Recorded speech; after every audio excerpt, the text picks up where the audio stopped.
अजीब बात है ना, मैथ्स का फॉर्मूला भूल जाते हैं लेकिन 2015 की वो ऑकवर्ड बात वर्ड बाय वर्ड याद रहती है। और सबसे अजीब बात, उस इंसिडेंट में शायद किसी और को कुछ याद भी नहीं होगा, लेकिन आपका ब्रेन उसे एचडी क्वालिटी में सेव करके रखा है। आज हम जानेंगे कि ब्रेन एम्बैरेसिंग मेमोरीज को इतना स्ट्रांगली क्यों स्टोर करके रखता है, क्यों ये मेमोरीज अचानक शावर में या सोते टाइम याद आती है। और इस वीडियो के एंड तक शायद आप अपनी सबसे ऑकवर्ड मेमोरी को बिल्कुल एक नए नजरिए से देखोगे। सोचो, आप अपना काम कर रहे हो, ऑफिस में हो, कॉलेज में हो या बाइक चला रहे हो, सब कुछ बिल्कुल नॉर्मल चल रहा है और अचानक दिमाग 10 साल पीछे चला जाता है। स्कूल असेंबली में गलत लाइन बोल दी थी, प्रेजेंटेशन के बीच में वर्ड्स अटक गए थे, या किसी और को मैसेज भेजना था और फैमिली ग्रुप में चला गया और बिना किसी वार्निंग से मुंह से निकलता है, यार ये क्यों याद आ गया।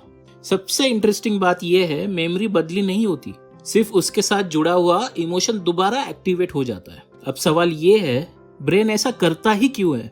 क्या उसे हमें एम्बैरेस करने में मजा आता है? बिल्कुल नहीं।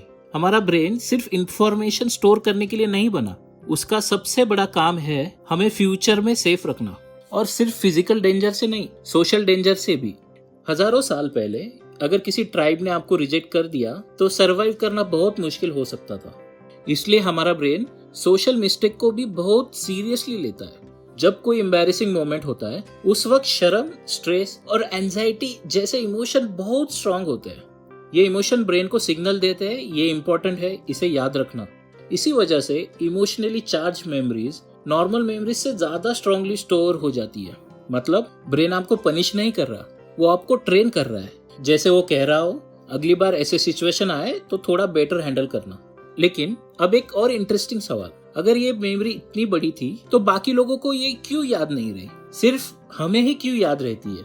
इसका जवाब साइकोलॉजी के एक कंसेप्ट में छुपा है, स्पॉटलाइट इफेक्ट। हमें लगता है दुनिया हम पे बहुत ध्यान देती है कि सब लोग हमारी हर गलती नोटिस करते हैं और सालों तक याद रखते हैं। रियलिटी, सब लोग अपनी लाइफ में बिजी होते हैं। आप स्टेज पे एक लाइन भूल गए, आपको लगता है पूरा स्कूल उस इंसिडेंट को कभी नहीं भूलेगा, लेकिन ऑडियंस का आधा हिस्सा शायद अगले स्पीकर के बारे में सोच रहा होता है और बाकी लोग लंच में क्या मिलेगा उसके बारे में।